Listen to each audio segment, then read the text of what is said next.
Good morning, everybody. I've decided to come to you from my outdoor office this morning.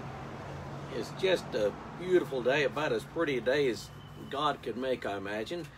Hope your day is off to a good start and you've got a good cup of coffee with you.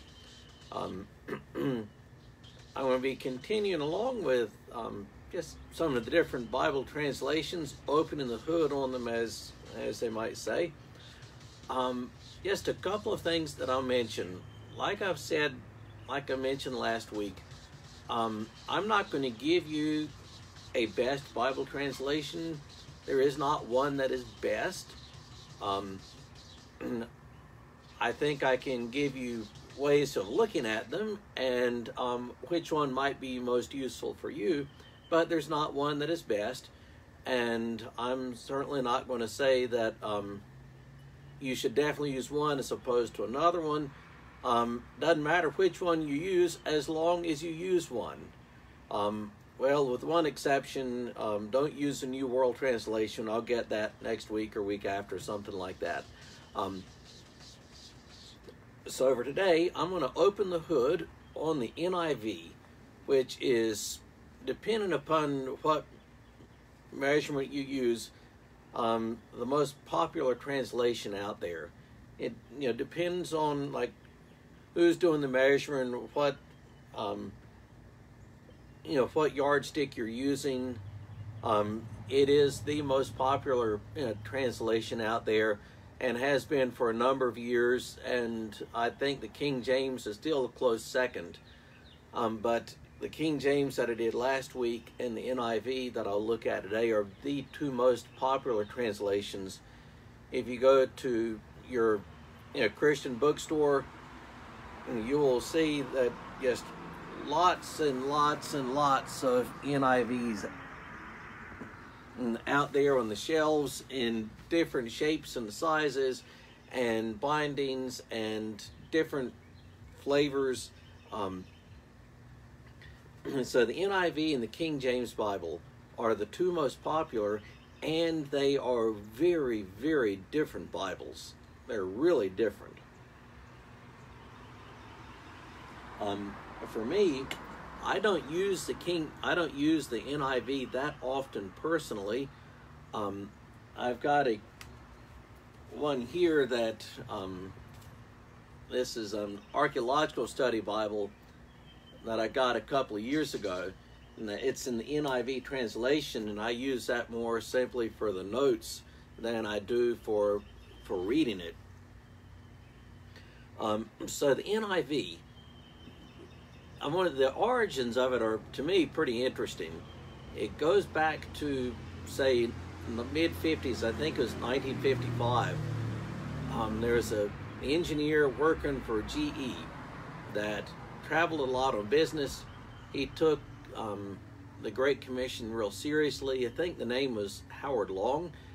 And taking the Great Commission real seriously, whenever he traveled on business, he looked for opportunities to share his faith.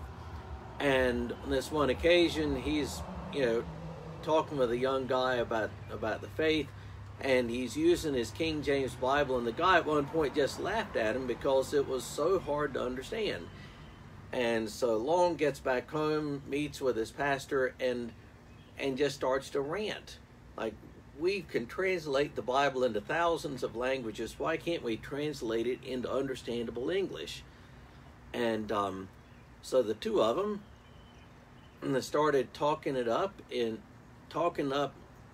the possibility of a new translation within their own denominational circles, and I think that was the Christian Reformed Church. And it's percolating and percolating and marinating. And 10 years later, there was a group of 80 religious leaders and evangelical leaning scholars that met and decided, yep, this is a good thing. We need to have a new translation. And a year or two after that, translation committee comes together to begin actually working on a new translation. The New York Bible Society, which later became known as the International Bible Society, I think it's known as Biblica now, decided to underwrite it, and eventually is published by Zondervan, one of the really, really big Christian publishing houses. If I remember correctly, the New Testament was published in 73, and then the whole Bible in 78. And it was revised slightly in 84, and then a more substantial revision in 2011.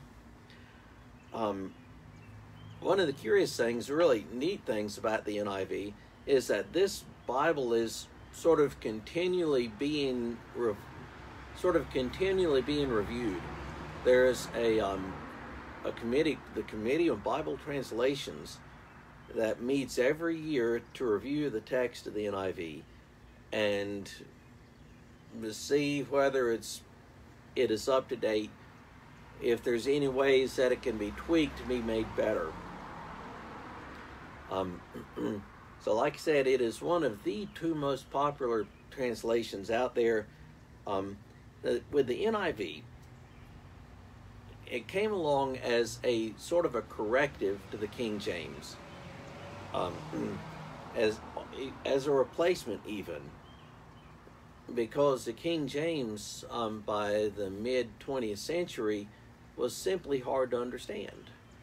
And so they're looking for a modern translation that people can understand easily, that people can read easily, that's going to be fairly accurate. So a couple of things that go into this translation. First, in doing the translation, they used the best manuscripts that were available, which the translators of the King James in the early 1600s, they didn't have access to the amount of stuff that we have access to now. So the source material for the NIV is much better. They also made it, going in, they wanted to have something that was going to be easily readable.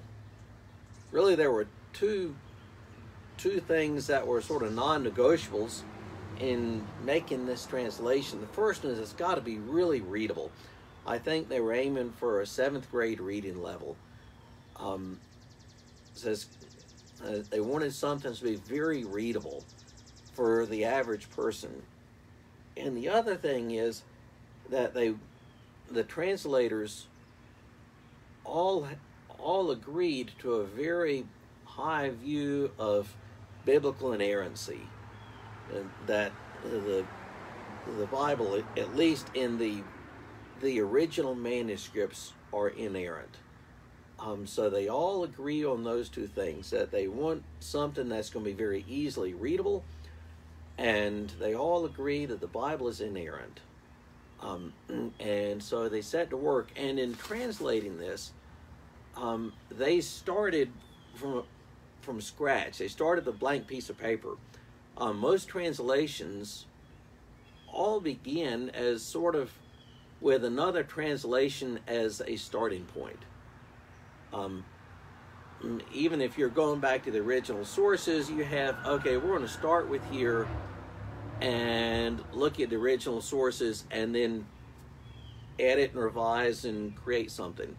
The NIV was starting from a blank canvas, unlike most translations.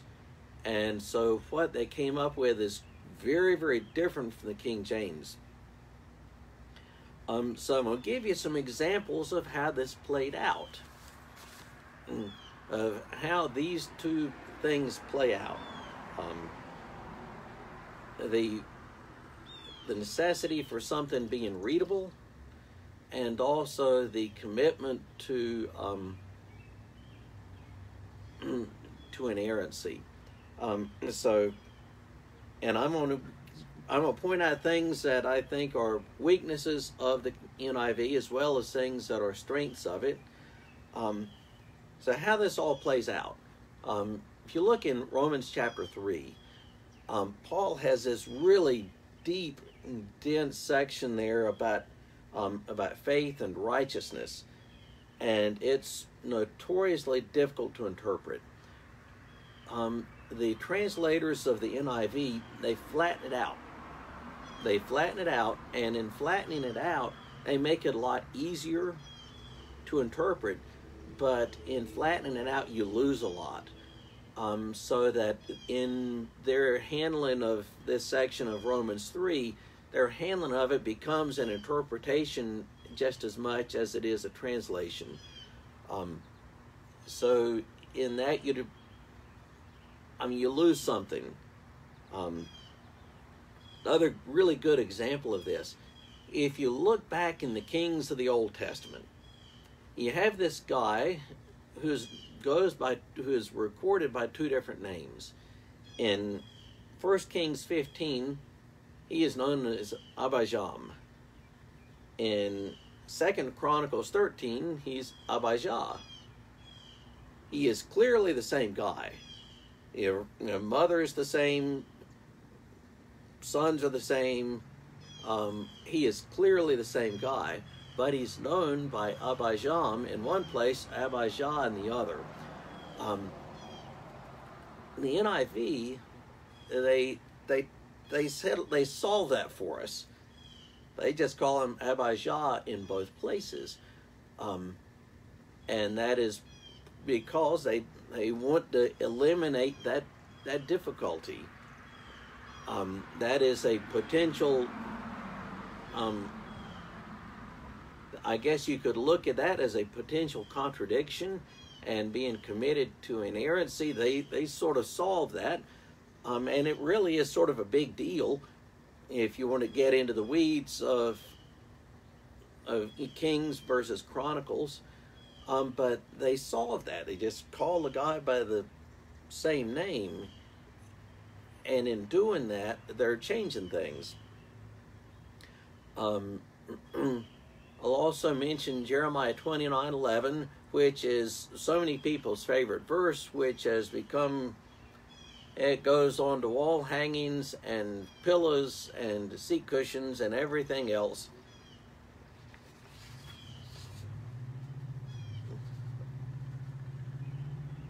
And some of you may know that by heart. For I know the plans I have for you, declares the Lord. Plans to prosper you and not to harm you. Plans to give you a hope and a future. That is, in my humble opinion, one of the worst mistranslations imaginable. I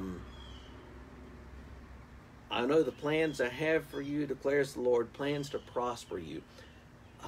That's one case where the translators, the NIV, just did a terrible job.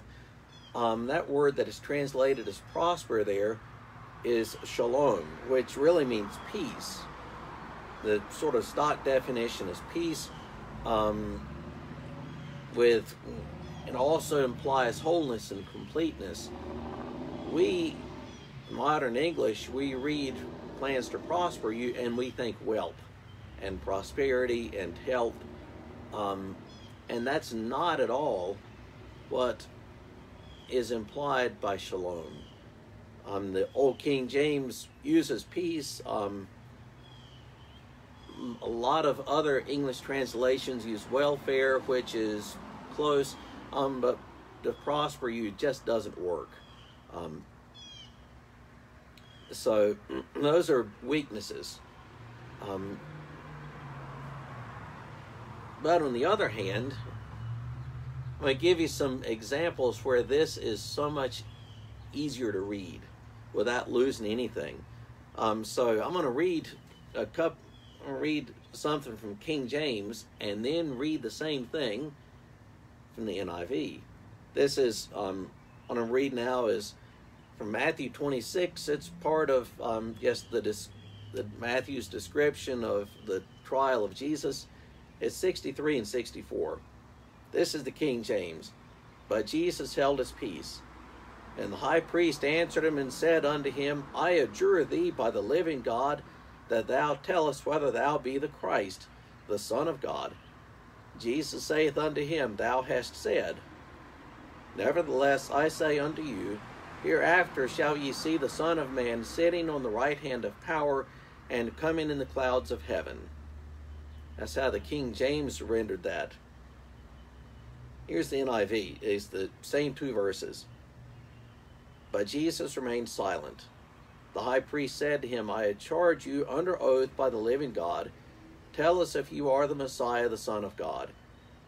You have said so, Jesus replied. But I say to all of you, from now on you will see the Son of Man sitting at the right hand of the Mighty One and coming on the clouds of heaven.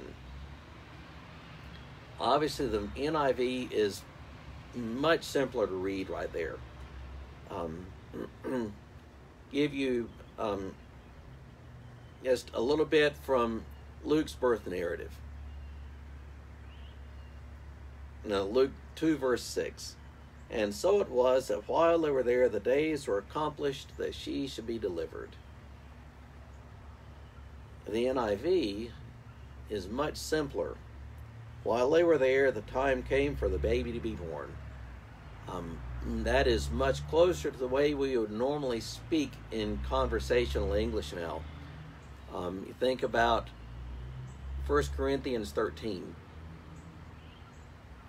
That's the love chapter. So 1 Corinthians 13:1. Though I speak in the tongues of men and of angels and have not charity, I am become as sounding brass or tinkling cymbal. The NIV, if I speak in the tongues of men or of angels but do not have love, I am only a resounding gong or a clanging cymbal. A little simpler to read, but the biggest thing is the use of love there rather than charity is far better. We know that, and the use of charity there in modern English doesn't work as well as it might have in the early 1600s. So my own personal opinion of the NIV, is this, that its strengths are its weaknesses. The translation choices to make something that is very easy to read and understandable are also the limitations. And here's how that works. Anytime you're aiming for something that is going to be really easy to read and simple, some stuff gets lost. I mean, you can't have a translation that is excellent at everything. There are always trade-offs. There are always trade-offs. And so the idea behind the NIV is sort of a thought for thought. What's the main point of this phrase? And you put that in English. What's the main point of this phrase? Put that in English, as opposed to like more literal word for word. When you do that, you're going to lose a little bit in the translation, but you also come up with something that's going to be understandable and readable. Like I said at the outset, there's no such thing as one best English translation. Rather, maybe we should think of it this way. What is the most useful for you? What's the most useful one? So in this case, the NIV, in my opinion, it's not a real good Bible for a careful study. You can find better Bibles for a careful study than the NIV, because it's not as close to the original Greek and Hebrew. On the other hand, if you want a Bible which is very good to read at night before you go to sleep, or if you do devotional time and a Bible to read devotionally, it'd be great for that. If you're going to set out to read through the Bible in a year, the NIV would be a good translation to use for that. So that's my own 2 cents worth on the NIV. It is wildly popular. Because it is very popular, it gets a lot of hatred, particularly from some of the King James only folks, but that's unnecessary. It's a good translation. I don't use it that much personally, but that's a matter of preference and not because it's a bad translation. It had a lot of really big name scholars that were involved in the translation of it. It's not the best choice for a careful Bible study, but on the other hand, if you want to read through the Bible in a year, you want something to read at night before you go to bed or read devotionally, it'd be really, really good for that. So that's my own 2 cents worth on the NIV. And like I said, it doesn't matter which Bible you use as long as you use one of them.